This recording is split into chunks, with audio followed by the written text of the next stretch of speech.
So with the iPhone 12 being available now, the iPhone 11 got a nice price drop. You can pick it up for $599 compared to $799 for the iPhone 12. And I wanted to go over these two devices because I feel like you're asking yourself, should you pay $200 more to buy the iPhone 12 instead?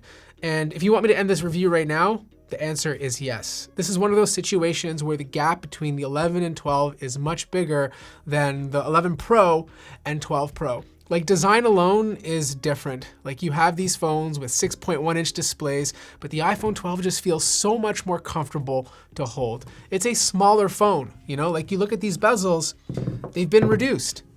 So that means the height of the phone has been reduced, and same with the width. Plus you have this boxy, iconic look, which I absolutely adore, and it just feels much more comfortable to hold in your hand. So if you're that individual that felt the iPhone 11 was a tad too big, then you're probably gonna feel the iPhone 12 is more comfortable to use.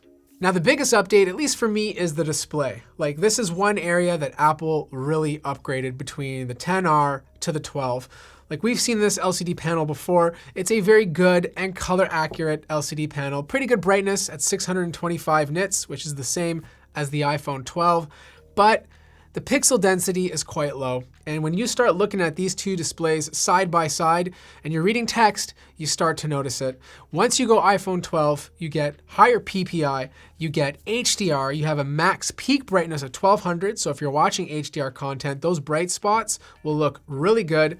And you have better blacks. And when you read stuff on this, it's really hard to go back to the iPhone 11. I'm not saying this is a bad display, it's just really hard to compare to the iPhone 12. As for the camera, I feel that's a smaller update compared to the display. They both still got a wide lens and they both still have an ultra wide lens. And when you're taking photos in everyday normal light, it's really hard to distinguish the differences between both of these cameras. I mean, if you start using the wider camera, there's a bit of a difference at the edges. They're improved on the iPhone 12, but the differences are super minor. The only time you will notice an improvement is when you start shooting in low light. The wide camera on the iPhone 12 has a wider aperture of f1.6, so theoretically it can let in more light. And as you can see in some of these photos, the nighttime photos on the iPhone 12 do look better. You can also shoot nighttime wide shots with the wide camera, or ultra wide camera rather, where you couldn't do that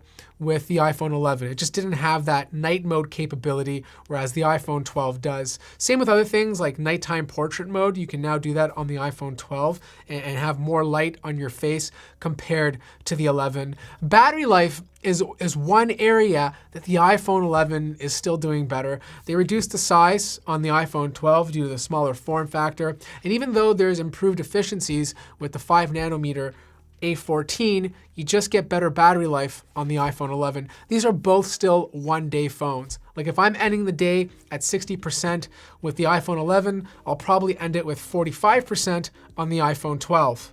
Now, every year Apple introduces a new chip. This year it's the A14. It has 50% more GPU performance, and the list goes on. But both of these phones still use 4 gigabytes of RAM. And the A13 and the iPhone 11 is so ahead of its time, it's even faster than most Android chips, that I promise you, you're not gonna feel a difference moving from the iPhone 11 to the iPhone 12 in terms of performance. There's nothing on the App Store right now that can really push the hardware that's inside of here. Like, these chips are really ahead of its time. So don't let that be a determining factor when you're deciding between both of these devices. So here's something I didn't expect. When I did my 12 Pro unboxing, I did a speaker comparison to the 11 Pro, and I didn't hear a difference in terms of sound quality. But the 11 and 12 has a noticeable difference. It's not huge, but the speakers on 12 have more dynamic range.